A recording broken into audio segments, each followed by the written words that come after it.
দুই কথা বনিব না, না হইলেই তালাক দিয়ে ফেলো, অথবা তোমরা তালাক দাও। কোরআন শরীফে এমন কোনো শব্দই নেই। তালাক দাও উৎসাহিত করছে, এটা নাই। বরং তালাক যদি দিয়ে ফেলে তাহলে পন্থা কি সেটার ব্যবস্থা আছে। আর দেওয়ার আগে স্ত্রীর সংশোধনের পদ্ধতি আরো কি হইতে পারে সেইটা আছে। কিন্তু এ কথা কোনোভাবে ইসলামের মধ্যে বলে নাই যে তুমি স্ত্রীকে তালাক দাও। নবীজি বলে নাই তালাক দাও, এ কথা নাই। তার মানে ইসলাম কোনোভাবে এটা চায় না এক পবিত্র বন্ধন ছুটে যাক, স্বামী স্ত্রীর বাঁধন ছুটে যাক। এটা কোরআন সুন্নাহ ইসলাম কখনোই চায় না, কখনোই চায় না। এই জন্য আপনাদের কাছে আমি এটা বললাম, এটা বোঝা উচিত, জানা উচিত। আলহামদুলিল্লাহ হুজুর যেহেতু প্রবীণ আলেম, এজন্য একদম আমাদের পক্ষ এটা সম্ভব না বলা এইভাবে এতটা ভাঙ্গা। আমি তো বললাম, উনি যখন বয়ান শুরু করছেন আমি তখনই আসছি, এবং পুরা বয়ানই বলা যায় আমি মনোযোগ দিয়ে শুনছি। তো আমি ওইখানে বলতেছিলাম বৈশা বৈশা যে একদম ক্লাসের মতো মহিলা মাদ্রাসায় মনে হয় যেন দাওরার ক্লাস চলতেছে। একবারে দাগ নম্বর খতিয়ার নম্বর বিএস সিএস আর এস খুললা বুঝাইছে। এরপরে যদি কেউ না বুঝে তে কোনো প্লাস্টিক ছাড়া আর কিছু না, ওইতে হয়তো প্লাস্টিক অথবা অন্য কিছু হইতে পারে। কারণ এতটা সুন্দর করে উনি বুঝাইছেন, এক কথারে বারবার বলছেন ইদ্যত কি জিনিস, কিভাবে তালাক দিবে, 3 তালাক দিলে হুকুম কি, 1 তালাক দিলে কি হয়, 2 তালাক দিলে কি হয়, তো ইত্যাদি ইত্যাদি বিষয় সবটা বিস্তারিত ইসলামের মধ্যে আছে। কিন্তু ওই নাস্তিকরা, ইসলাম বিদ্বেষী দুশ্মনগুলো, তারা এটাকে বিদ্রুপ করে যে নারীকে অমর্যাদা দেওয়া হয়েছে, নারী কেবল বাইরে বাইরে ঘুরতে পারলেই মর্যাদা। এদের দৃষ্টিতে নারী যত বেশি বাইরে ঘুরবে, বেপর্দা হবে, তত বেশি নারীর অধিকার। অসভ্যতাটা অধিকার, উলঙ্গতাটা অধিকার, অর্ধ উলঙ্গ হওয়া অধিকার, নিজের শরীর যৌবন পর পুরুষ লম্পটদের দিকে প্রদর্শন করা, এটাকে নাকি বলে অধিকার। নাউজুবিল্লাহ, এটা তো অধিকার না, এটা তো অসভ্যতা, এটা তো নোংরামি, এটা তো অবশ্যই নীতি এবং স্বভাব বিরোধী কাজ। একটি সমাজের যুবকের চরিত্র নষ্ট করে দেওয়া, একটি সমাজের যুবকদের আখলাক নষ্ট করে দেওয়া, এটা কোনোভাবেই ভদ্রতা হইতে পারে না, কোনোভাবেই উচিত কাজ হইতে পারে না। একজন নারী বেপর্দা হওয়া, একজন নারী যত্রতত্র ঘুরা, এ তো হাজারো যুবকের চরিত্র নষ্ট করা, আখলাক নষ্ট করা। আল ইনসানু হারিসুন ফিমা মুনিআ, আরবিতে বলে যে মানুষ নিষিদ্ধ বস্তুর প্রতি লোভনীয় বেশি, আকর্ষণীয় বেশি। এজন্য নারীকে আল্লাহ তাআলা আকর্ষণীয় করে বানাইছেন, এটা তো দোষণীয় নয়। কিন্তু নারী যখন বেপর্দা হয় তখন তার দ্বারা যে পুরুষ গুনাহে আক্রান্ত হয়, এইটা তো দোষণীয়। তাহলে এই জন্য আমরা এটা স্পষ্ট, আজকে আমিও আপনাদের কাছে হুজুরের এই কথার থেকে বললাম, বিষয়টা বুঝবেন, ইসলামের সৌন্দর্য বুঝে নিবেন। ইসলাম চির সুন্দর। পৃথিবী যত আধুনিকই হোক, মানুষের বুদ্ধি বিবেচনা যত আধুনিক হোক, আল্ট্রা মডার্নই হোক, ইসলাম তার চাইতে বেশি আল্ট্রা মডার্ন। ইসলামেরই কথাই শেষ কথা, কোরআনের কথাই শেষ কথা, আল্লাহর ফয়সালাই চূড়ান্ত, রাসূলুল্লাহ সাল্লাল্লাহু আলাইহি সাল্লামের ফয়সালাই চূড়ান্ত। এরপরে কিয়ামত পর্যন্ত পৃথিবীতে এর চাইতে অত্যাধুনিক কথা, যৌক্তিক কথা, সুন্দর কথা, এর চাইতে চমৎকার বিধান আল্লাহর কসম পৃথিবীতে কেউ পেশ করতে পারবে না। খালেকের কথার সাথে মখলুকের কথা কখনোই মিলবে না, বরং খালেক আল্লাহ, তার কথা সবসময় ঊর্ধ্বে, আল্লাহর কথা সবসময় ঊর্ধ্বে, আল্লাহর কথা সবসময় সত্য, আল্লাহর কথা সবসময় যৌক্তিক। ওমান আসদাকু মিনাল্লাহি কিলা, আল্লাহ বলেন সত্যবাদিতায় আল্লাহর কথার চাইতে অধিক সত্য কথা আর কার হতে পারে? আল্লাহর কথার চাইতে সুন্দর আর কার কথা হইতে পারে? এই জন্য প্রিয় ভাই, নওজোয়ানরাও, উঠতি বয়সেররাও, ইসলামের সৌন্দর্য বোঝা উচিত। ইসলামের স্বামী স্ত্রীর পবিত্র বন্ধন অনেক দামি, অনেক দামি। আর বিবাহ বহির্ভূত সম্পর্ককে ইসলাম সর্বদাই বলছে জিনা। নারী পুরুষের বিবাহ বহির্ভূত সম্পর্ক এটা জিনা, এটা ব্যভিচার। এই যে কিশোর তরুণ নওজোয়ান ছেলে, তোমাদেরকেও বলি ভাই, নারীর সাথে মেয়ের সাথে বিবাহ বহির্ভূত, বিবাহর বাহিরে যে কোনো রকমের সম্পর্ক এটা জিনা, এটা ব্যভিচার।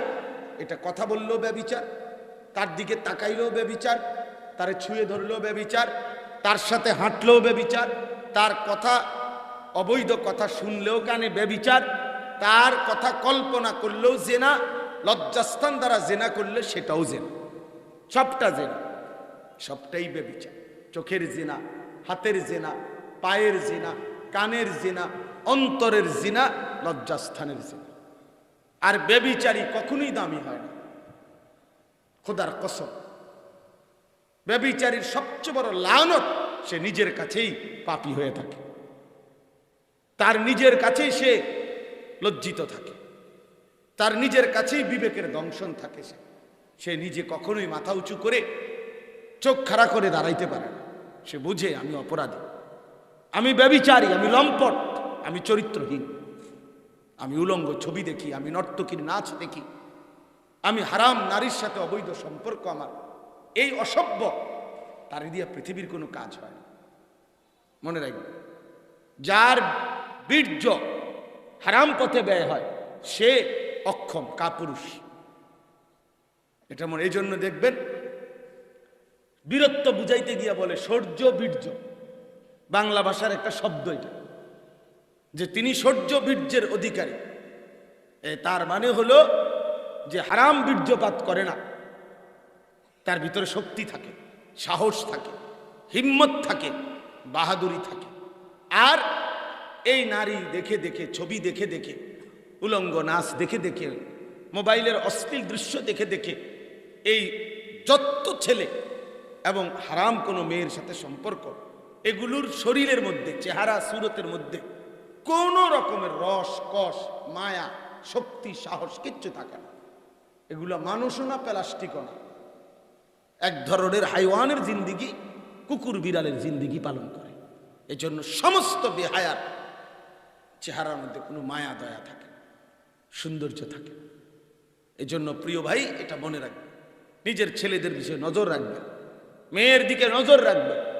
আপনার 14 বছরের মেয়েটা, 16 বছরের মেয়েটা 8-7 কাপড় পরে আপনার প্রতিষ্ঠানে পড়তে যায়, আপনি একজন মুসলিম বাবা, আপনি বুঝেন না? আপনার মেয়ের শরীর যৌবন আপনি দেখেন না?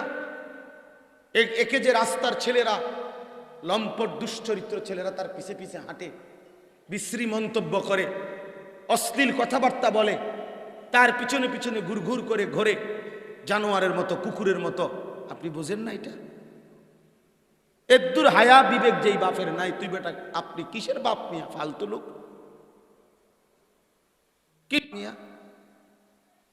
যেই মা এটা বোঝে না যে আমার মেয়ে এইভাবে এই শরীরে গেলে, এই কাপড় পরে গেলে রাস্তার পুরুষের উপভোগের খোরাক হবে, এদ্দুর আকল দিমাগ যে মার নাই, এটা কিসের মা বেটা? অপদার্থ এটা। নিজের মেয়ে, নিজের কন্যা, নিজের বোন, নিজের স্ত্রী আমানত, আমানত। আল্লাহর কসম, যেই পুরুষ নিজের স্ত্রী কন্যাকে বেপরদিগিতে মেনে নেয়, খোদার কসম নবীজি তাকে বলছে দাইয়ুস।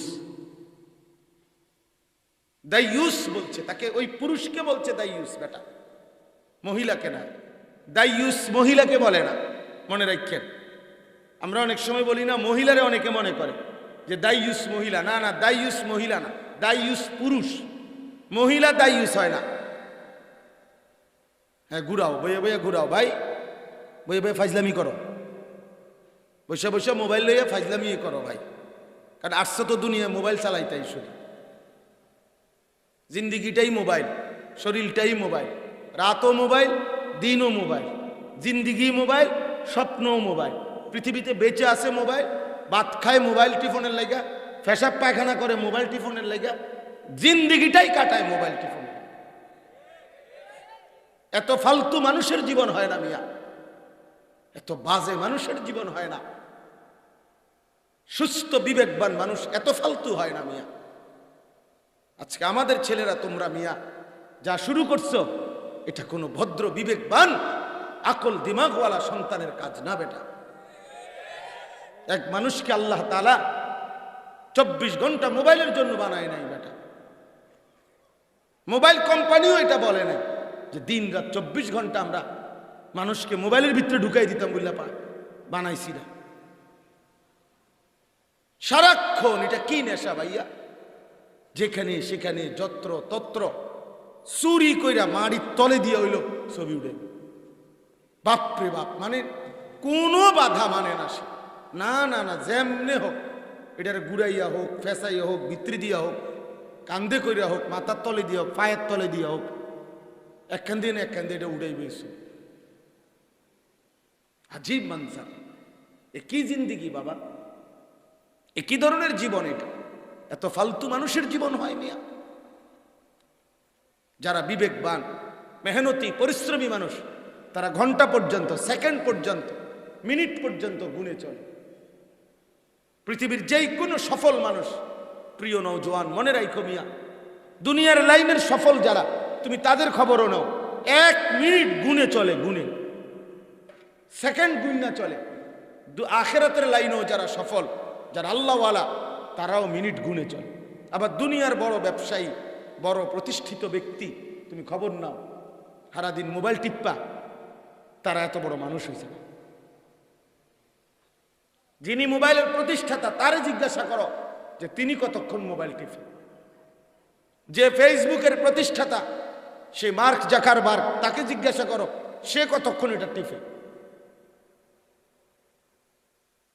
শুধু শুধু আমরা অনর্থক এক কাজের মধ্যে লেগে গেলাম, সারাদিন এটাই কাজ, মানে এটা ধরে রাখা, এটা বিরক্ত হয় না, কদ্দুর কাহিলও লাগে না, এটা সারাটা দিন এটারে লইয়া এই খটর খটর খটর খটর খটর খটর, এটা উঠাইতেছে, ওটা উঠাইতেছে, আবার ডিলেট করে, আবার মুছে, আবার উড়ায়, কি আসছে যেটা দেখে, এটা বেড়া বেড়ি, জোয়ান বুড়া, গরু ছাগল, কুত্তা বিলাই, সাপ বিচ্ছু, ওমার পদার্থ অপদার্থ, যেটা দেখে এটা উড়া উড়া উড়া উড়া, যেটা পাইবা এটা উড়াইবে। এটা কোনো জীবন না। এক আমার কথা শক্ত হইল ভাই বমিয়া, দুনিয়াও অনেক লম্বা, আখিরাত তো আরো বেশি লম্বা।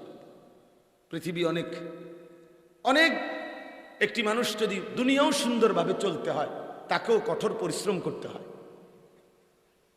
আর আখিরাতের জন্য তো তার চাইতে বেশি পরিশ্রম করতেই হবে। এত খামখেয়ালি না দুনিয়া বাপ, এত খামখেয়ালি না। বাবা বিদেশ, পরিবারের অনেকেই লন্ডন, না না দোস্ত, লন্ডন চিরস্থায়ীভাবে আপনাদের জন্য লিখে দেয় নাই। সোজা কথা, আমার কথায় রাগ হইেন না, লন্ডন আপনাদের বংশের পর বংশ লিখে দেয় নাই। আল্লাহ তাআলা নিরাপত্তা দিলে, আল্লাহ ভালো রাখলে ভালো থাকা, আল্লাহ সুখে রাখলে সুখে থাকা। আল্লাহ যদি সুখে না রাখে, পৃথিবীর কোনো শক্তি সুখে রাখতে পারে না। আল্লাহর কাছে চাওয়া চাই, এটা আপনাদের অনন্তকালের জন্য ফয়সালা না, আপনাদের আজীবনের জন্য এটা ফয়সালা না, আপনাদের সারা জিন্দিগির ফয়সালা এটা না ভাইয়া। আজকের কিশোর তরুণ নওজোয়ান, তোমরা এটা মনে করছো অনেকে মিয়া, জীবন মানেই টাকা পয়সা, জীবন মানেই ভোগ বিলাসিতা, জীবন মানেই বিলাসী একটা বাড়ি, একটা সুন্দর দামি মোটর সাইকেল, চুলের ফ্যাশন, জামার বাহার। হায় হায় দোস্ত, এটা কোনো জীবন না বন্ধু, এটা কোনো জিন্দিগি না। জিন্দিগি অনেক লম্বা। মহান আল্লাহ পাক রব্বুল আলামিন বলছেন, আফা হাসিবতুম আন্নামা খালাকনাকুম আবাসান ওয়া আন্নাকুম ইলাইনা লা তুরজাউন। আল্লাহ তাআলা বলেন, বান্দা তোমরা কি ভেবেছো আমি তোমাদেরকে অনর্থক বানিয়েছি? আমি এত যত্ন করে তোমাকে বানাইলাম এমনি এমনি? আমি 9 মাস লাগাইয়া তোমারে বানাইলাম এমনি এমনি? এমনিতে তোমরা কি এই ভেবেছ যে ঘুরে ফিরে মরিয়া গেলেই শেষ? আমার কাছে আসতে হবে না? আমি আল্লাহর কাছে ফিরতে হবে না? খাইয়া পইরা শুধু দুনিয়া শেষ? আমি মরে গেলে আমার ফুত মরে গেলে নাতি, এরই নাম জীবন? না বন্ধু, আল্লাহ তাআলা বলছে বান্দা আমার কাছে ফিরতে হবে। ওয়া ইলাইহি তুরজাউন, আল্লাহর কাছেই তোমরা ফিরবে। ওয়া ইলাইহিল মাসীর, আল্লাহর কাছেই তোমাদের প্রত্যাবর্তন। ইলাল্লাহি মারজিউকুম জামিআন, আল্লাহর নিকটেই তোমাদের সকলকে ফিরতে হবে। বন্ধু, এ কথা আল্লাহ বারবার বলছে, একবার দুইবার না, বারবার কোরআনে বলছে, বারবার কোরআনে বলছে, শত শতবার কোরআনে বলছে বান্দা ফিরতে হবে, ফিরতে হবে, ফিরতে হবে, ফিরতে হবে বান্দা। দুনিয়া কিছুক্ষণের, দুনিয়া কিছুক্ষণের, দুনিয়া তামাশা, দুনিয়া খেলাধুলা, দুনিয়া কিছুক্ষণের। তোমাকে আপন ঘরে ফিরতে হবে, তোমাকে আসল জীবনে ফিরতে হবে, তোমাকে আসল গন্তব্যে যেতেই হবে। তুমি চাইলেও মরতে হবে, তুমি না চাইলেও মরতে হবে। তুমি হাসলেও মরে যাবা, তুমি কাঁদলেও মরে যাবা, তুমি সুখে থাকলেও মরে যাবা, তুমি দুঃখে থাকলেও মরে যাইবা, তুমি ইউরোপে থাকলেও মরে যাবা, তুমি বাংলাদেশে থাকলেও মরে যাবা, তুমি অট্টালিকার প্রাসাদে থাকলেও মরে যাবা, জীর্ণ কুঠির কুড়ে ঘরেও মরে যাইবা, 3 বেলা ঠিক মতো খানা খাইলেও মরে যাবা, আবার অভুক্ত ক্ষুধার্ত থাকলেও মরে যাবা। মরতেই হবে বাপ, অনিবার্য বাস্তবতা, চূড়ান্ত বাস্তবতা, চোখের সামনে চোখে দেখা বাস্তবতা। আমার আপনার প্রত্যেকের প্রতিনিয়ত আত্মীয় স্বজন কবরে আছে, যাচ্ছে। এত মানুষ কবরে যাইলে আমারও কবর ছাড়বে। যে কবর আমার বাপকে ছাড়ে নাই, দাদাকে ছাড়ে নাই, সে আমাকে ছাড়বে কেন? যেই কবর আমার পূর্বপুরুষের কাউকে ছাড়ে নাই। আমি কয়দিন আগে আমার মামির জানাজা পড়ছি, এই কিছুদিন আগে আমার আপন বড় মামি মারা গেছে। তো কাঁদতেছিলাম। মামি, আমার সেই মামি, আমার ছোটবেলায় মনে আছে যে আমার জন্য সিমের দানা, নানার বাড়ি গেলে সিম রান্না করার পরে মামি নিজে, আমি সিমের দানা, সিদ্ধ সিমের দানা খাইতে পছন্দ করতাম খুব। তো এই রান্না করা সিম মামি খুইলা খুইলা দানা এগুলো বাহির কইরা হাতের মুঠে করে আমারে দিত। আমি এগুলা মুঠ করে করে খাইতাম আস্তে আস্তে। সেই প্রিয় মামি যে আমার এত আদর করছে, আমি আমার জন্য ঘুমের থেকে উঠে দাঁড়ায় থাকতো, খানা খাওয়াবার জন্য আবার আসলে তো খাওয়াইতো। এত আদর যত্ন করলেন এমন মামি। তো আমি তার জানাজা পড়লাম, চোখের সামনে তিনি কবরে চলে গেলেন, কবরে চলে গেলেন। যেই জ্যাঠারে আমি জানাজা পড়াইছি, আমার আপন বড় জ্যাঠা কবরে চলে গেছে। জ্যাঠা নিজে বহুদিন আমারে কাইন্দা কাইন্দা বলছে, আমার বাপ চাচা 4 জন, তো আমার আব্বাই শুধু পড়ালেখা করছে। আমার আব্বা মাস্টার্স পাস করছে, সরকারি আলিয়া মাদ্রাসা থেকে কামেল টাইটেল পাস করছে। আমার জ্যাঠা অনেক দিন কইছে, আমার দাদা বড় ওই আগের দিনে তখন বড় ফসলওয়ালা, মানে ধান করতেন অনেক, এবং জমি জমা বেশি ছিল দাদা। তো এই সাংসারিক করতে হইতো বেশি। তো আমার জ্যাঠা কইতো যে আমরা 3 ভাই, মানে আমার চাচারা 3 জন, আমরা 3 জন সংসারের কাম করছি। বাজি তোর বাবা একজন রে, আমরা 3 জনে মিল্লা পড়াইছি। অর্থাৎ 3 জনে কাম করতাম সংসারের, আর এই 3 জনে মিল্লা কইছি যে ভাই তুই পড়িস, তুই শুধু পড়। সেই বাপ তোমার বাপ, যে বাবাকে আমরা 3 ভাই মিলে পড়াইছি। তো সেই দাঁত জ্যাঠা কবরে চলে গেছে, আমি জানাজা পড়াইছি জ্যাঠা। প্রিয় ভাই, অতএব নিজের বিষয়ে ভাবা দরকার, ইনসাফের সাথে ভাবা দরকার। এতটা সুন্দর হায়াত, রাত দিন এভাবে নষ্ট করে দেওয়া, এটা কেমন ভাইয়া? এটা কেমন জীবন? সারাদিন মোবাইল টিপতে টিপতে 3-4, আমি তো ওই যে এখনো বলছি যে 5 মিনিট করে করে ঘুম যায়, 5 মিনিট 10 মিনিট করে করে খুঁজে খুঁজে না এসে বলছি যে আমার আর ক্লান্তি লাগতেছে, আমি 5 মিনিট ঘুমাই। তা ঠিকই মনে 7-8 মিনিট ঘুমাইছি, আবার উঠে নামাজ পড়ছি। এ খুঁজে খুঁজে ঘুমাই, মানে ভাগ্য ভাগ করে করে সময় মিলাইতে পারি না। প্রিয় বন্ধু আমার, দোস্ত আমার, হায়াত বহুতই দামি, এই দেখতে দেখতে ফুরায়া যাবে। আমার বয়স 43 বছর শেষ হয়েছে, কোমরে প্রচণ্ড ব্যথা, চোখে ছোট লেখা কম দেখি, 1 বছরের ব্যবধানে 2 বার চোখের চশমার পাওয়ার বাড়াইছে। তার মানে একদিন চলেই যাব খুব দ্রুত। গলায় 2 বার অপারেশন করছি এই 10 বছরের ব্যবধানে। 8 বছরের ভিতরে 2 বার গলায় পূর্ণ অপারেশন হয়েছে। তাইলে হায়াত কেমনে কেমনে শেষ, শরীর দুর্বল, নিস্তেজ। ভাইয়া তো ঠিক কয় বছর লাফালাফি করবা, ফালাফালি করবা, কয় বছর জওয়ান, কয় বছর জওয়ান? একটা সময় শরীর স্বাস্থ্য দুর্বল হয়ে যাবে। বাংলাদেশের একজন বড় আলেমে দিন, ওই দিন বক্তা এবং ভালো আলেম, উনি বলতেছেন আফসুস করে যে ভাই সারাদিন দৌড়াতে দৌড়াতে নফল নামাজ, নফল বন্দিগি, অতিরিক্ত একটু ইবাদত করবারই টাইম পাই না, সময় আর হয় না, সময় কুলাইতে পারি না, ক্লান্তি ধরে যায়, শুয়ে যাইতে হয়। এই জন্য বললাম, আপনাদের সবাইকে বললাম, ওই এক ভাইকে বলা মাকসাদ ছিল না, সবাইকেই বলা মাকসাদ। আল্লাহ তাআলা তাকে উত্তম বিনিময় দান করেন। উদ্দেশ্য সবাইকে বলা। আল্লাহ তাআলা আমাদেরকে উদ্দেশ্য নিয়ে বানিয়েছেন। ইন্না খালাকনাল ইনসানা মিন নুতফাতিন আমশাজিন নাবতালিহি। আল্লাহ বলে, বান্দা আমি প্রতিটা মানুষকে বানিয়েছি বাবা মা স্বামী স্ত্রীর মিশ্র বীর্য থেকে। কেন বানালাম? নাবতালিহি, পরীক্ষা করার জন্য। আমি এমনি বানাই নাই, পরীক্ষা করার জন্য বানাইছি। দুনিয়া দারুল ইমতিহান। হুজুর আমার শ্রদ্ধেয় মুরব্বী জিজ্ঞেস করেন, দুনিয়া পরীক্ষার ঘর, দারুল ইমতিহান। বন্ধু, দুনিয়া পরীক্ষার ঘর, আখিরাত হলো দারুল জাযা, ফলাফলের ঘর। পরীক্ষা দিবেন এখানে, ফলাফল শুনবেন ওইখানে, মেহনত করবেন এখানে, পুরস্কার নেবেন ওইখানে। এজন্য পরীক্ষার হলে টিচার আগের থেকেই তো সব বলে দিছে। এজন্য পরীক্ষার হলের ভুল লেখাটাও ঠিক করে দেয় না তাৎক্ষণিক, কারণ এটা যে পরীক্ষার হল।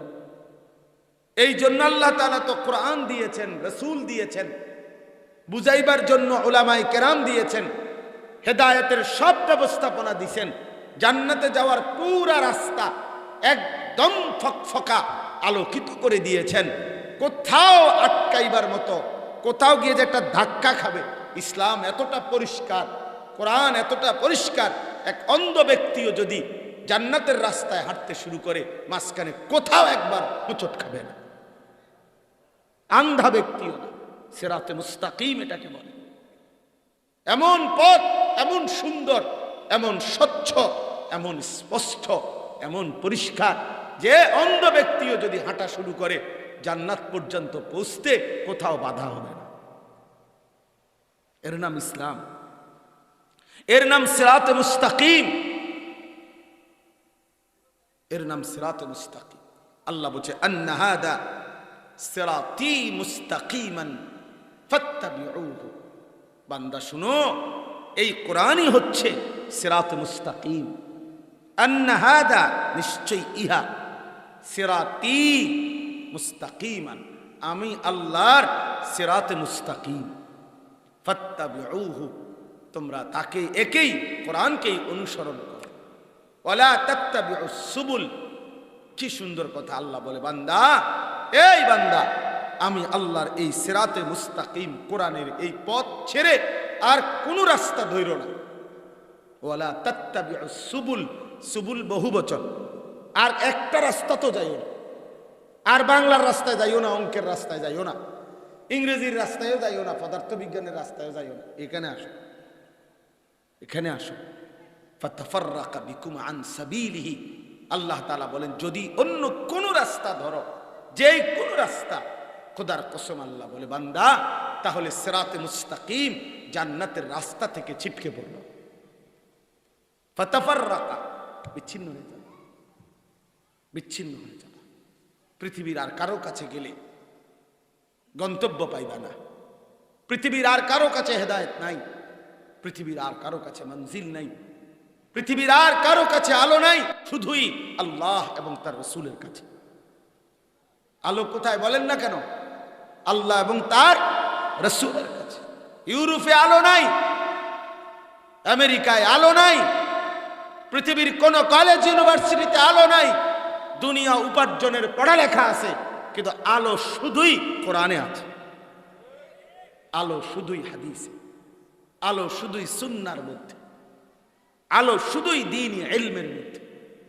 এটাই সত্য। আজকে দেখেন নাই পৃথিবীর সমস্ত অত্যাধুনিক প্রযুক্তি, সর্বাধুনিক মেশিনারি সব কিছু পর্যাপ্ত থাকার পরেও আমেরিকা তার একটি স্টেট জ্বলে পুড়ে ছাই হয়ে গেছে। এই যে বিধ্বংসী দাবানল আগুন দীর্ঘ ৮-১০ দিন পর্যন্ত পুরাইল, যতক্ষণ আল্লাহ বন্ধ না করলো ততক্ষণ পর্যন্ত তাদের কোনো মেশিন, কোনো যন্ত্রপাতি কোনোটাই কাজ করে না। ১৪,০০০ ফায়ার সার্ভিস কর্মী একসাথে এই ৮ থেকে ১০ দিন পানি দিছে, কিন্তু আগুন নিভাইতে পারে না। ১৪,০০০ কোত্থেকে পানি দিছে? সাগর থেকে। ক্যালিফোর্নিয়া সাগরের পারে, লস অ্যাঞ্জেলেস সাগরের পারে, মানে যেন সাগরটা ঢাইলা দিছে। বন্ধু, অতএব দুনিয়ার সমস্ত বুদ্ধিমত্তা, প্রযুক্তি মহান আল্লাহ পাকের এক ইশারার সামনে ব্যর্থ, ব্যর্থ, ব্যর্থ ভাইয়া। এটা আছে, সেটা আছে, মোবাইল আছে, ফেসবুক আছে, ইউটিউব আছে, অত্যাধুনিক মেশিন আছে, যন্ত্রপাতি আছে, কিচ্ছু নাই, সব ধোঁকা, সব ধোঁকা, সব ধোঁকা। আল্লাহ সুস্থ রাখলেই সুস্থ, আল্লাহ অসুস্থ রাখলে অসুস্থ। আল্লাহ নিরাপত্তা দিলেই নিরাপত্তা, আল্লাহ নিরাপত্তা তুলে নিলে আগুন লাগিয়া যায়, পানির ডুববা যায়, মাথা ফাইটটা যায়, অ্যাক্সিডেন্ট হইয়া যায়, বিল্ডিং ধসা যায়, ঘূর্ণিঝড় লাগিয়া যায়, তুফান ছোড়ে, তখন করোনায়, মরণায়, দরনায় সব শেষ হয়ে যায়। তার মানে এই মেশিন ফেশিন ইডি ততক্ষণ কাজ করে, আল্লাহ ততক্ষণ নিরাপদ, নাইলে বেল নেই। আসলেই বেল নেই, আমাদের দেশের ভাষা কইলাম আর কি, যে বেল নেই, বাকি কিচ্ছুর কোনো আসলেই না। আল্লাহ থেকে ছুটতে নাই ভাইয়া। ওমান ইউদলিলিল্লাহু ফামা লাহু মিন হাদ। আল্লাহ তাআলা বলেন, আল্লাহ যাকে পথ ভ্রষ্ট করে দিল তার আর কোথাও কোনো পথ প্রদর্শক নেই। ফামা লাহু মিন হাদ। অতএব যুবক, এই তোমরারে আমি বলি, তুমি চুল বদলাইতে বদলাইতে আরো 200 বছরও বদলাইতে পারবা, স্থির হইতে পারতা না। আমি বলি, কারণ তোমার তো সুনির্দিষ্ট কোনো ব্যক্তি নাই, আদর্শ নাই, তুমি পারতা। তুমি ফ্যান বদলাইবা ডিজাইন, এই ফ্যান বদলাইতে বদলাইতে তোমার হায়াত শেষ হয়ে যাবে, কিন্তু তুমি নিশ্চিত সুনিশ্চিত কোনো ফ্যাশন, সৌন্দর্য আনতে পারতা না। সৌন্দর্যের জন্য যদি স্থির হইতে হয় তাহলে মুহাম্মদ আরবির কাছে গিয়ে থামতে হবে, সাল্লাল্লাহু আলাইহি ওয়াসাল্লাম, সাহাবায়ে কেরামের কাছে গিয়ে থামতে হবে তোমার। এই জন্য আমার 43 বছর জীবনে আর পাঞ্জাবির ডিজাইনও বদলান লাগছে না, চুলের ডিজাইনও বদলান লাগছে না, টুপিও আর বদলান লাগছে না। এই পাঞ্জাবি লইয়া আর ফ্যান লইয়া আমি এত ব্যস্ত না, আমার এত টেনশন নাই। আমি যেটা কাউ দিছি ছোটবেলাতে, এখনো এইটাও কাজ দিছি। আমনেতে বালা লাগলো এটা সুন্নত সুন্দর, আমনেতে বালা না লাগলো এটাই সুন্দর। আমি আমনের বালা লেগে বইয়া নাই, আমার আসলাফ ও আকাবের যেটা পড়ছে এটাই সুন্দর। ওয়ালিবাসুত তাকওয়া যালিকা খায়র। আল্লাহ বলছে মুত্তাকিদের পোশাক এটাই উত্তম, এটাই উত্তম। এজন্য বন্ধু, স্থিরতা বড় নিয়ামত, আনাত, ধীরস্থিরতা, স্বস্তি, এটা বড় নিয়ামত। যারাই আল্লাহকে বাদ দিছে, রাসূলুল্লাহ সাল্লাল্লাহু আলাইহি সাল্লামের সুন্নাতকে বাদ দিছে, তার কোনো তৃপ্তি নেই। এই যে মহিলারা যখন কালো ঢিলে ঢালা বোরকা ছেড়ে দিছে, এবার বেডির বোরকার আর কালার বদলাইতে বদলাইতে বেডির জান শেষ। এবার লাল, নীল, হলুদ, কমলা, টিয়া, কত কালার বদলাইলো। কোনটা দিয়া বেডিরে সুন্দর লাগে বেডি নিজেও কইতারে না, মানুষও কইতারে। পাগল কোথাকার, মাতাল। তুমি তো নিজেই জানো না তোমার সুন্দর লাগে কি দিয়া, বেওকুফ। এই জন্য ইমানদার স্থির হয়। যখন আমি সিদ্ধান্ত নিলাম আমার চলন বলন, আমার আচরণ উচ্চারণ, আমার জীবন জীবিকা আমার ঘর সংসার, আমার স্ত্রী সন্তান, আমি নিজে মুহাম্মদ আরবি সাল্লাল্লাহু আলাইহি সাল্লামের সুন্নাত অনুযায়ী, তরিকা অনুযায়ী চলবো। এবার আমি স্থির না, কারণ আমার একজন নির্ধারিত কি হয়ে গেছে, নির্ধারিত হয়ে গেছে, আমার আদর্শ ঠিক হয়ে গেছে, আমার আইডল ঠিক হয়ে গেছে, খালাস। এবার পৃথিবীর বাকি মানুষে কাপড় ফিন্দেন আছে না খুললেন আছে, এটা আমার দেখার দরকার কি? আমার কি দরকার? কারণ আমি ইয়াকিন করি আমার রসুলের চাইতে সুন্দর আর কেউ হইতে পারে না। বাংলাদেশের একজন বড় বুজুর্গ আলেম আছেন, আল্লামা মুফতি আবু সাঈদ দামাত বারাকাতুহুমুল আলিয়া, ঢাকা ফরিদাবাদ মাদ্রাসার প্রধান মুফতি, বাংলাদেশের হাজার হাজার আলেম যার হাতে বায়াত, অনেক বড় বুজুর্গ, অনেক বড় শায়েখ তিনি। আমি হুজুরের জবানে নিজে শুনছি, আমি হুজুরের বয়ান প্রতি মাসে শুনি। তো হুজুরের বয়ানে আমি শুনছি যে আল্লাহ তাআলা ইউসুফ আলাইহিস সালামকে, এই পৃথিবীর অর্ধেক সৌন্দর্য আল্লাহ পাক ইউসুফ নবীকে দিছেন, আর বাকি অর্ধেক সৌন্দর্য গোটা সৃষ্টি জগৎকে দিছেন, আর একা মুহাম্মদ সাল্লাল্লাহু আলাইহি সাল্লামকে পুরা সৌন্দর্য একা নবীকে দান করছেন। তিনি কেমন সুন্দর! গোটা কায়নাতের সবটা সৌন্দর্য আল্লাহ তাআলা মুহাম্মদ আরবি বন্ধুকে আলাদা দান করছেন।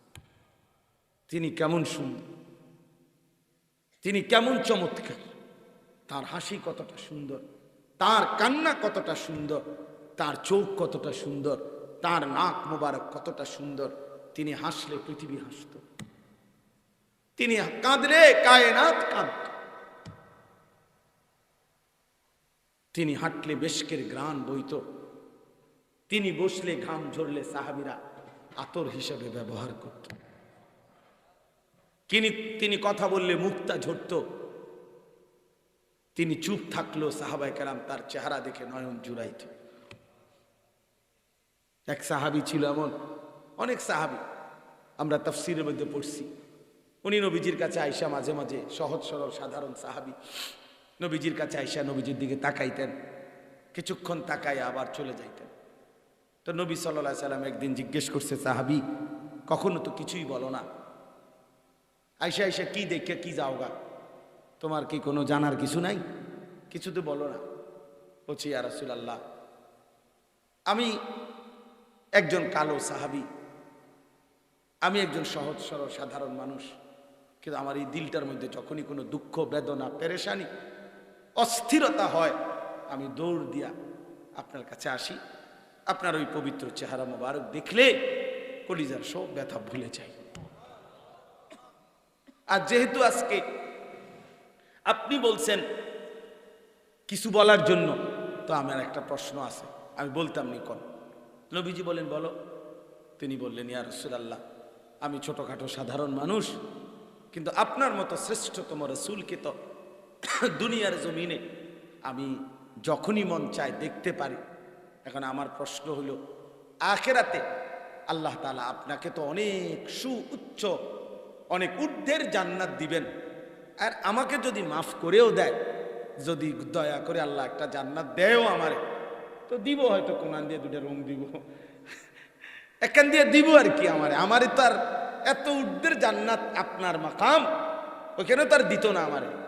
তখন আমার মনটার প্রশ্ন জানতে মন চাচ্ছে, আজ যেমন আপনাকে দেখে আমার দিল শান্ত হয়, তো আমি তো ওই উঁচা জান্নাতে আপনাকে দিবে, আমি তো সাধারণ অন্য কোনো জান্নাতে থাকব, তখন আমার ওই জান্নাতে থাকাকালীন আপনাকে যদি আমি না দেখি, আমার তো জান্নাতে থাকতেও কষ্ট হবে, তো আমি কি তখন আপনাকে দেখতে পারবো না? আমি তখন আপনাদের দেখবো কেমন? এইটা আমার জান। এই তখন কোরআন শরীফের আয়াত নাজিল হয়েছে সূরা নিসার, আল্লাহ পাক আরশ আজিম থেকে জিবরাইল পাঠিয়ে আল্লাহ নাজিল করে জানাইছেন, বন্ধু এমন আশেকের জবাব আমি দেই, এমন পাগলের জবাব আমি দিচ্ছি, আমান ইউতিল্লাহ ওয়ার রাসূল ফাউলাইকা মাআল্লাযীনা আন'আমাল্লাহু আলাইহিম মিনান নাবিয়্যিনা ওয়াস সিদ্দীকিনা ওয়াস শুহাদা'i ওয়াস সালিহিন। বলে দিবেন যে আল্লাহ এবং তার রাসূলের পূর্ণ আনুগত্য করবে, আমি আল্লাহ ওয়াদা দিলাম তাকে আপনার সাথেই, আম্বিয়াদের সাথেই থাকতে দেব। ওই আপনার লগেই থাকবে, আপনার কাছেই থাকবে যতক্ষণ মন চায়। জান্নাতেও আপনারে ততবার ততক্ষণ দেখতে পারবে, আমি সুযোগ দিলাম। এই জন্য বন্ধু, রাসূলুল্লাহ সাল্লাল্লাহু আলাইহি ওয়াসাল্লামকে কদর করেন, দ্বীনকে কদর করেন ভাইয়া, দ্বীনকে কদর করেন। ইসলাম আল্লাহ দিছিল বাপ, এত বড় নিয়ামত যে ফেলে দিলা। আহা বন্ধু, কি করলা? সুদের কাছে হেরে গেলা, ঘুষের কাছে হেরে গেলা, নারীর একটা ছবির কাছে হেরে গেলা, নাটকের কাছে হেরে গেলা, সিনেমার কাছে হেরে গেলা, নর্তকীর কাছে হেরে গেলা, হারামের কাছে হেরে গেলা। এক মা বেপরদিগি ভিন পুরুষকে দেখাইবার জন্য আখিরাত বাদ দিয়া দিল। ওহো, কি বোকামি করলো! 7 রাজার ধন ফেলে দিল। ইসলাম নামে তাকে আল্লাহ তাআলা 7 রাজার ধন দিছিলেন, ইমানের এক দৌলত দিছিলেন আল্লাহ তাআলা। হায় হায়, মোমেন নিজের হাতে সেটাকে ফেলে দিল। হীরামণি জহরত, মণি মুক্তা নিজের হাতে ফেলে দিল। 7 রাজার ধন ফেলে দিল। আল্লাহ নবী সাল্লাল্লাহু আলাইহি সাল্লাম বলছেন, 7 আসমান ও জমিনকে যদি এক পাল্লায় রাখা হয়, কালেমা লা ইলাহা ইল্লাল্লাহ, এটাকে যদি ভিন্ন পাল্লায় রাখা হয়, আল্লাহর কসম নবী বলে কালেমার পাল্লাটাই ভারী হবে। ঈমান দামি, কালেমা দামি বন্ধু। ঈমান সবচেয়ে বড় সম্পদ। এই মুসলিম পরিচয় ধরে রাখা, ঈমানের পরিচয় ধরে রাখা, আল্লাহ তাআলা আমাদেরকে শ্রেষ্ঠ, আজিমুশান, সবচেয়ে পূর্ণাঙ্গ, সবচেয়ে বেশি মর্যাদা সম্পন্ন একজন রাসূল দিয়েছেন। একেবারে পূর্ণাঙ্গ, মানে রাসূলুল্লাহ সাল্লাল্লাহু আলাইহি সাল্লামকে অনেক মর্যাদা দিয়েছেন। না না না, পূর্ণাঙ্গ। কি কন্যা নয়, পূর্ণাঙ্গ। পূর্ণাঙ্গ করতে অনেক মানে তো আমরা অনেক, যাদের বুঝের উপরে অনেক, যে যেদের বুঝছেন অনেক অনেক। আপনার কাছে আমি বললাম যে ধরেন আপনারা 10 কোটি টাকা দিলাম, কেরুম দিলাম কোন অনেক দিছে। আরেকজনে 10 কোটি টাকা এতটা আমি পকেটেও রাখি না। এই অনেক না, বরং আল্লাহ তাআলা রাসূলুল্লাহ সাল্লাল্লাহু আলাইহি সাল্লামের যাবতীয় গুণ, বৈশিষ্ট্য, মর্যাদা পূর্ণাঙ্গ দিয়েছেন। পূর্ণাঙ্গ, পূর্ণাঙ্গ। वो खालिकियत में बेमिसाल, ये हुस्न सीरत में कमाल में बेमिसाल। আল্লাহ যেমন সৃষ্টিকর্তা হিসাবে তুলনাহীন, ইনি মুহাম্মদ সৌন্দর্য এবং যাবতীয় গুণে তিনিও তুলনাহীন। তো এই একটা কথা আর বললেই আমার কথা শেষ। সেটা হলো মহান আল্লাহ পাক রব্বুল আলামিন আমাদের প্রিয় নবী সাল্লাল্লাহু আলাইহি সাল্লামকে যেই অগণিত মর্যাদা, আজিমুশান, বৈশিষ্ট্য, মহব্বত, ভালোবাসা, সম্মান, ইজ্জত দান করেছেন, অনেক অনেক অনেক অনেক। কোরআনুল কারীমের মধ্যে আছে বন্ধু, আল্লাহ বলছে, বন্ধু সব নবীরে আমি নাম ধরে ডাকছি, আপনারে কোনোদিন নাম ধরে ডাকিনি। কোরআন শরীফে আছে, ইয়া আদম উসকুন আনতা ওয়া যাওজুকাল জান্নাহ, হে আদম তুমি তোমার স্ত্রীকে নিয়ে জান্নাতে বসবাস করো। এই যে আদমকে ডাক দিলেন নাম ধরে। নূহ আলাইহিস সালাম আল্লাহকে বললেন, আল্লাহ ছেলেটা ডুবে যায়, আমার সন্তান ছেলেটা তোর পানিতে ডুবে যাচ্ছে, কেনান। আল্লাহ বলেন, ইয়া নূহ ইন্নাহু লাইসা মিন আহলিক, হে নূহ এটা তোমার সন্তান নয়। বেঈমান ইমানদারের সন্তান হয় না, নাফরমান মুমিনের সন্তান হয় না। এই যে নাম ধরে ডাক দিলেন, হে নূহ, দেখছেন নি? আল্লাহ বললেন, ওমা তিলকা বিয়ামিনিকা ইয়া মূসা, হে মূসা তোমার ডান হাতে ওইটা কি? মূসা বললেন, এটা আমার হাতের লাঠি, এটা দ্বারা আমি গাছের পাতা পারি, অবসর সময়ে আমি বিশ্রাম করি, হেলান দিয়ে আমার বকরি চড়াই, আরো কত কিছু করি। এই যে নাম ধরে বললেন, হে মূসা। হযরতে জাকারিয়া নবী সেজদা দিয়ে আল্লাহর কাছে বৃদ্ধ বয়সেও একটা সন্তান চাইলেন। আল্লাহ বললেন, ইয়া জাকারিয়া ইন্না নুবাশশিরুকা বিগুলামিন ইসমুহু ইয়াহইয়া, হে জাকারিয়া তোমারে আমি একটা ছেলে দান করব, সুসংবাদ দিলাম, ফুলাডার নামও রাখা দিলাম ইয়াহিয়া। আল্লাহ বললেন হে জাকারিয়া, নাম ধরে বললেন, নাম ধরে। ইব্রাহিম আলাইহিস সালাম সন্তান ইসমাইলের গর্দানে ছুরি রাখলেন কোরবানি করার জন্যে। আর শাজিম দুলে উঠল, নড়ে উঠল মহান আল্লাহর আরশ। আল্লাহ ডাক দিয়ে বললেন ওয়ানাদাইনাহু আইয়া ইব্রাহিম কাদ সাদ্দাক্তার রুইয়া। হে ইব্রাহিম, তুমি তোমার স্বপ্ন বাস্তবায়ন করে ফেলেছ। পাস। আল্লাহ একদম না, জবাই বাকিটা লাগবে না। ইব্রাহিম তুমি গোল্ডেন এ প্লাস, তুমি পাস, তুমি পরীক্ষায় পাস করছো। হে ইব্রাহিম, তাহলে সব নবীকে আল্লাহ ডাকছেন কেমনে ভাইয়া বলেন না? নাম ধরে, নাম ধরে, ইয়া আদম, ইয়া নূহ, ইয়া মূসা, ইয়া ঈসা। কিন্তু এবার যখন বন্ধুর পালা হইছে, আল্লাহ বলে বন্ধু সবাইরে নাম ধরে ধরে ডাকছি, আপনারে কেমনে ডাকি? এমন বন্ধুরে আমি কেমনে ডাকি? নাম ধরে কেমনে ডাকবো বন্ধু?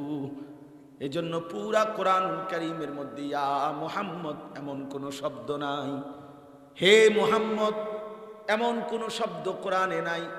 যতবার আল্লাহ নবীকে ডাক দিয়েছেন বলেছেন ইয়া আইয়ুহান নাবিয়্যু, হে নবী আমার। ইয়া আইয়ুহার রাসূল, হে রাসূল আমার। নবীজি কম্বল গায়ে দিয়ে শুয়েছেন, আল্লাহ বলছেন ইয়া আইয়ুহাল মুজাম্মিল, ও কম্বল পরা বন্ধু আমার। চাদর গায়ে নবী হাঁটছেন, আল্লাহ বলেন ইয়া আইয়ুহাল মুদ্দাসসির, চাদর পরা বন্ধু আমার। নাম ধরে ডাকে। কখনো বলছে চাদর পরা বন্ধু, কখনো বলছে কম্বল পরা বন্ধু, কখনো বলছে নবী আমার, কখনো বলছে রাসূল আমার, এভাবে বলে। তাহলে এই একটা কথাই বলতে চাই যে আল্লাহ তাআলা আমাদের নবী সাল্লাল্লাহু আলাইহি সাল্লামকে ইজ্জত দিয়েছেন অনেক, সম্মান দিয়েছেন অনেক, মর্যাদা দিয়েছেন অনেক। এই মর্যাদার সর্বশ্রেষ্ঠ একটি মর্যাদা হলো মেরাজ। কি? জমিন থেকে আল্লাহ তাআলা মক্কার কুরাইশ কাফেররা দিবা নিশি নবীজির উপরে জুলুম করত, অত্যাচার করত। জুলুম করতে করতে নবীজি একদিন তায়েফ গেলেন। তায়েফের মধ্যে তারা জুলুম অত্যাচার করছে, পাথর মেরে তাড়ায় দিছে। এই তায়েফ থেকে আসার কিছুদিন পরে মক্কার কুরাইশরা বলতে লাগলো, মুহাম্মদ তোমার আল্লাহ কোথায়? তোমারে তো তোমার আল্লাহ তুমি বলো যে মহব্বত করে, সম্মান দিছে, কিতা দিছে, কো তোমারে সবাই পাথর মারে, তোমারে বেইজ্জতি করে, তোমার ইজ্জত কোথায়, সম্মান কোথায়? তোমারে তায়েফের বাচ্চারা পর্যন্ত পাথর মারে, তোমার কোনো সম্মান নাই, ইজ্জত নাই। এই ব্যাপকভাবে কাফেররা যখন বলতে লাগছে, তখন কিতাবের মধ্যে আছে মহান আল্লাহ পাক রব্বুল আলামিন এই 11তম বৎসরের লাস্টে তায়েফ থেকে ফিরে আসার পরে মক্কাবাসী যখন বিদ্রুপ আর ব্যঙ্গ বিদ্রুপ খুব বেশি করতেছিল, জুলুম করতেছিল, তখন মহান আল্লাহ জিব্রাইলকে বললেন, জিব্রাইল যাও, জিব্রাইল যাও, আমার দোস্তরে নিয়ে আসো। বন্ধু আমার অনেক দিন অপমান সইছে, আমার বন্ধুর প্রতি ফোঁটা রক্ত আমি দেখছি, প্রতি ফোঁটা চোখের পানি আমি দেখছি, অনেক হইছে, অনেক হইছে, এইবার আমার বন্ধুকে আমার কাছে আনো। দুনিয়াবাসী দেখতে চাচ্ছে আমি আমার বন্ধুকে কতটুকু ইজ্জত দেব। তো আল্লাহ তাআলা বললেন জিব্রাইল যাও নিয়ে আসো। তো আরশ আজিমে নিয়ে গেছে, আল্লাহ তাআলা নিয়ে কাছে বসাইয়া বলছে, বন্ধু এই আপনারে এখন যেখানে আইনা বসাইলাম তার নিচেই গোটা সৃষ্টি আমার, উপরে আমি আল্লাহ, নিচে আমার সব মাখলুক, মাঝখানে আপনি। অতএব এটাই আপনার সর্বশ্রেষ্ঠ মর্যাদা যে আল্লাহর পরেই সৃষ্টির উপরে আপনি সর্বশ্রেষ্ঠ। বাদাজ খুদা বুজুর্গ তুই কিসায়ে মুখতাসার, আল্লাহর পরে সৃষ্টির উপরে আপনি শ্রেষ্ঠ। এত বড় রাসূল আমাদেরকে দিয়েছে। এবং দিয়ে এই শেষ কথাটা হলো এটা বলছি, প্রিয় বন্ধু, আল্লাহ তাআলা নবীজিকে বললেন, বন্ধু গত 11টি বছর আমি কোরআন নাজিল করছি, আমার বিধান নাজিল করছি, জিব্রাইলকে পাঠাইছি। এই জিব্রাইলকে পাঠিয়ে কোরআন নাজিল করে কত আয়াত, কত হুকুম বলছি, কিন্তু আজকে 11টা বছর আমি আপনার কাছে একটি আমল আমি নিজের কাছে রাখছিলাম। বন্ধু আমার ইচ্ছা ছিল আমি আপনারে আমার কাছে আইনা পাশে বসাইয়া আমি আল্লাহ এই আমলটা হাতে আমি আল্লাহ আমার কুদরতি হাতে আপনার হাতে তুলে দেব। আর সেটাই হলো এই 5 ওয়াক্ত নামাজের হাতিয়া। আল্লাহ তাআলা বলেন 11টা বছর বন্ধু আমি আপনারে আনবো অপেক্ষা করছি, আজ 11 বছর পরে আমি তুলে দিছি আপনার হাতে।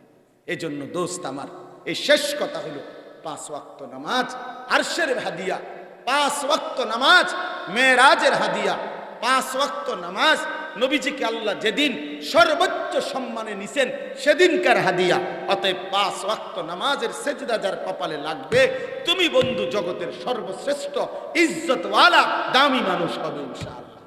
আর যদি 5 ওয়াক্ত নামাজের সেজদা তোমার কপালে না থাকে তুমি ঘৃণিত পশু জন্তু জানোয়ারের চাইতে নিকৃষ্ট। যে কপালে সেজদা নাই ওই মানুষে না বেটা, মানুষে না বেটা, ওই মানুষ না জানোয়ারও না বেটা, এটা মানুষও না জানোয়ারও। মানুষ নাই কারণে যেহেতু মানুষকে আল্লাহ বানাইছে সেজদার জন্য, ইবাদতের জন্য, সে যেহেতু সেজদা দেয় না অতএব সে মানুষ না। আবার হেতে জানোয়ারও না, হে কুকুর বিড়ালও না, জানোয়ারও না। এটা কেন জানোয়ার না? কারণ কোন জানোয়ারের লগে তুলনা দিব? হেরে যদি বলে কুত্তার লগে তুলনা দেয় বেনামাজিরে, কুকুর সাথে সাথে আল্লাহকে বলবে আল্লাহ আপনি আমারে কি সেজদা দিতে কইছেন? কথা বুঝেন নাই মোশাররফ ভাই? আমারে তো কি করতে কর নাই, সেজদা দিতে বলেন নাই, আমি তো এই জন্য দেই না। কিন্তু এই জানোয়াররা তো সেজদা দিতে কইছেন, পায় দেয় না। ওর লগে আমার মিললো কেমনে? আমার লগে কা মিলাইলো হেরে? আর মানুষ পায় না, আর কোন জন্তু পায় না, আমারে কা কইলো হেতেরে? আল্লাহ তখন বলবে হ না ঠিকই কইছ তুই, বালহুম আদাল, তারা আরো নামাই দিছি। তে জানোয়ারও না মানুষও না, বরং তার চাইতে নিকৃষ্ট, তার চাইতে। এই জন্য প্রিয় যুবক তোমরা যারা নামাজ পড়ো না নিজের পরিচয় লেখা রেখো, সিল আমারতে সিল নিও, নিজের পরিচয় নিজে মিলাও। তুমি মানুষও না জানোয়ারও না। বলে তো আমি কিতা? তুমি ডাক্তার দেখাও, তুমি ডাক্তার দেখাও, ভালো মেডিসিন ডাক্তার দেখাও। পরিচিত না থাকলে আমারতে নাম্বার নাও,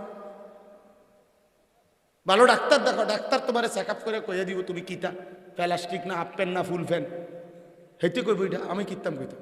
আমি তো টয়া পাই না তোমার কোনো তুলনাই পাই না, তোমার কি লগে দিতাম তুলনা? বেনামাজির কিসের সাথে তুলনা দাও? আমি তো পাচ্ছি না, তুমি ডাক্তার দেখাই বাইর করো। আল্লাহ আমাদেরকে বিবেক দান করেন। আল্লাহ তাআলা আমাদেরকে 5 ওয়াক্ত নামাজ জামাতের সাথে পড়ার তৌফিক দান করেন। আজকের এই মুবারক মাহফিল আল্লাহ তাআলা কবুল করে নেন। বুজুর্গ উলামায়ে কেরাম কথা বলবেন, প্রিয় ভাই সবাই উঠাউঠি না করে মহব্বতের সাথে বসবেন। সর্বশেষ কথা হলো 31শে জানুয়ারি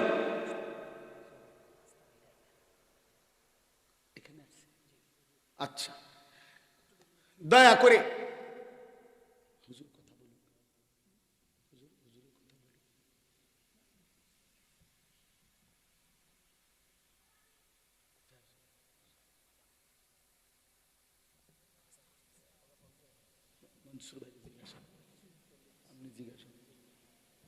জি বা তো 31শে জানুয়ারি, 1 ফেব্রুয়ারি, 2 ফেব্রুয়ারি বিশ্ব ইজতেমা।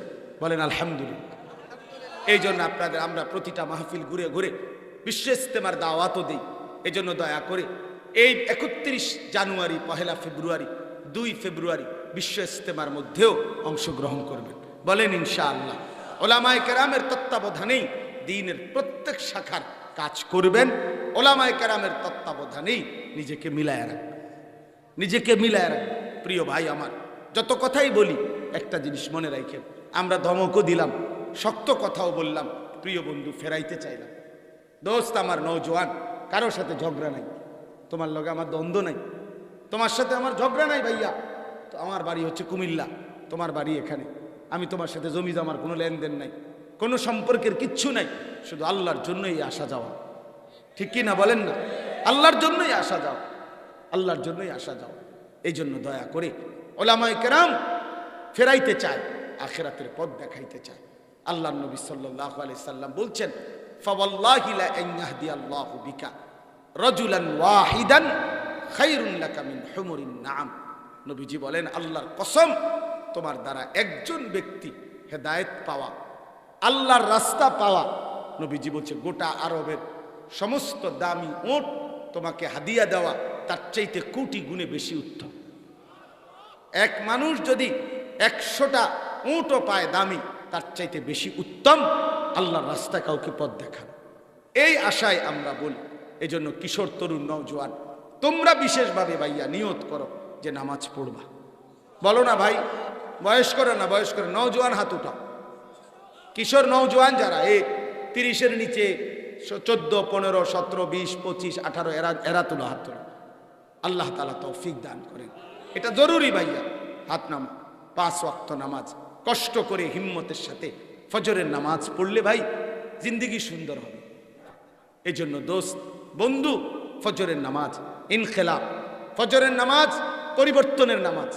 হাদিসের ভাষা দ্বারা বোঝা যায় ইমাম মাহাদির সাথে হযরত ঈসা আলাইহিস সালাম একত্র হয়ে দাজ্জালের বিরুদ্ধে, ইহুদিদের বিরুদ্ধে চূড়ান্ত লড়াই যেদিন করবে, দাজ্জালকে হত্যা করবে যেদিন ঈসা আলাইহিস সালাম, সেই দিন ফজরের নামাজ পড়ে ফজরের মুসল্লিদেরকে সাথে নিয়ে, মাহাদিকে সঙ্গে নিয়ে হযরত ঈসা আলাইহিস সালাম দাজ্জালের বিরুদ্ধে যুদ্ধে নামবে। এজন্য ফজরের মুসল্লি যারা মাহাদির সৈনিক, তারা ফজরের মুসল্লি যারা দাজ্জালের বিরুদ্ধে লড়বে, তারা ফজরের মুসল্লি যারা কালেমার পতাকা উড়াবে, তারা।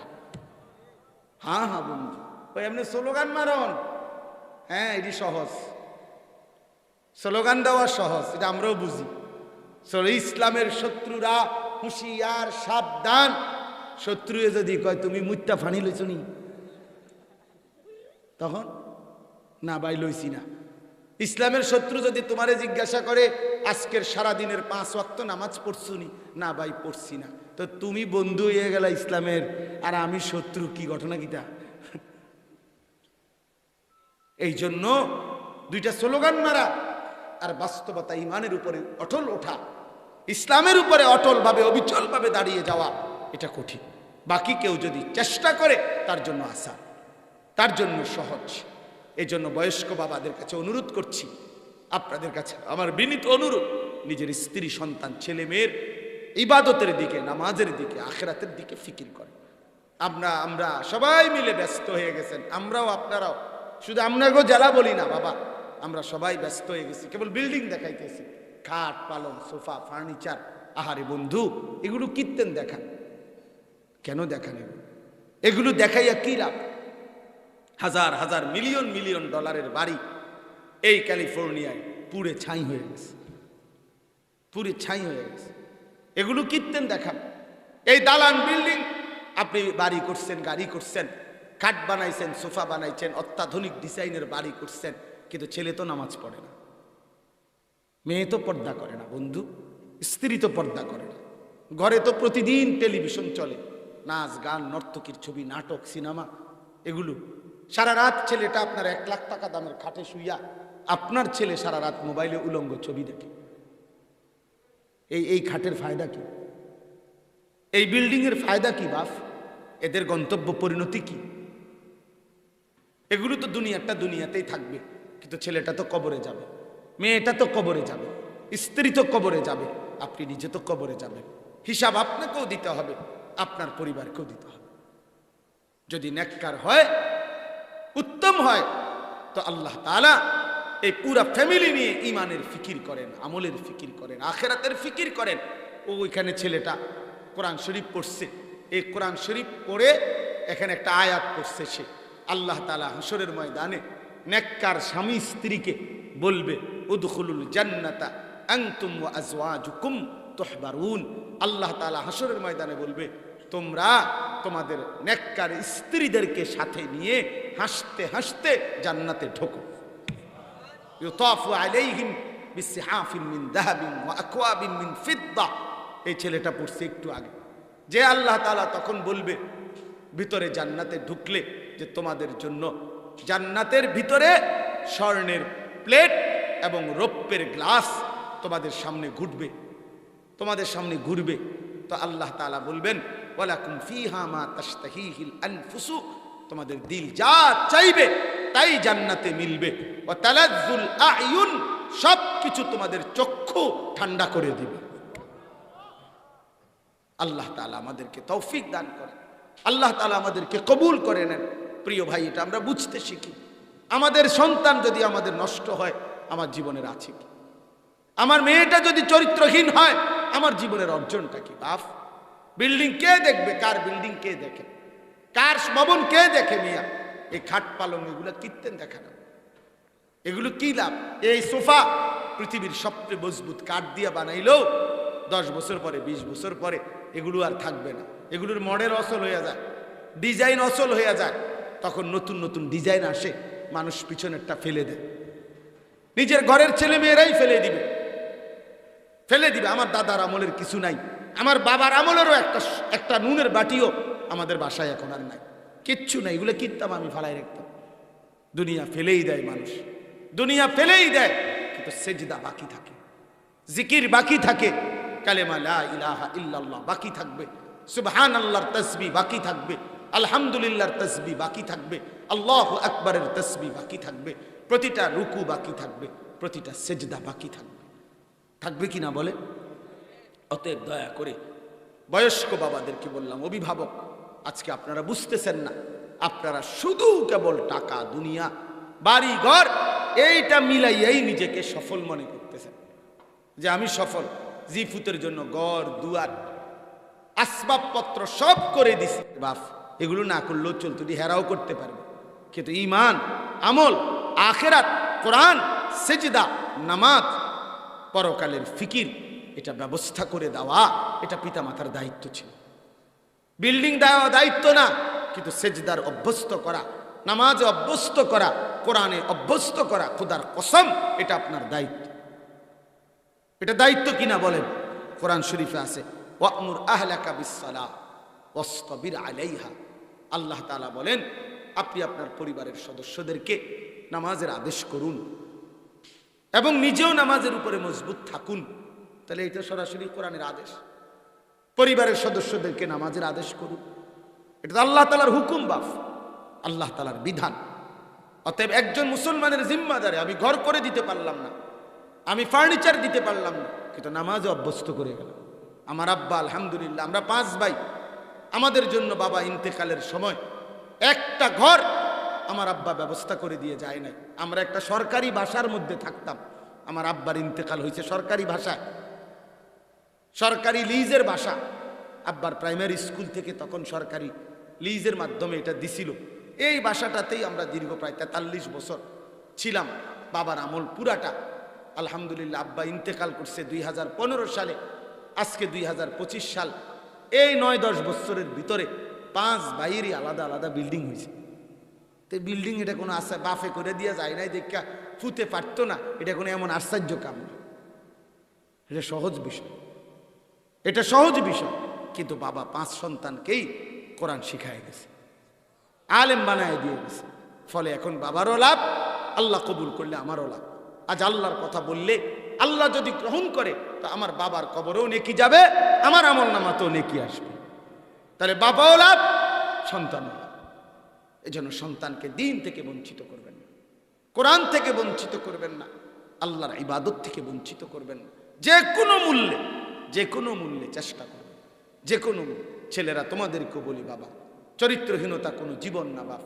সারা দিন সারা রাত মোবাইলের মধ্যে তোমরা যারা পড়ে আছো ভাইয়া, এটা মুসলমানের জীবন না। খোদার 365 দিনে কোনো দিন ফজরের নামাজ পড়লা না, প্রিয় ভাই, এটা মুসলমান না, এটা জীবন হইতে পারে না, এটা মুসলমানের পরিচয় হইতে পারে না। বন্ধু, নিজের ইসলামকে এভাবে ত্যাগ করো না, নিজের কোরআনকে এভাবে ফেলে দিও না, নিজের ইসলামকে এভাবে ছেড়ে দিও না বাবা, আল্লাহকে এভাবে বাদ দিও না।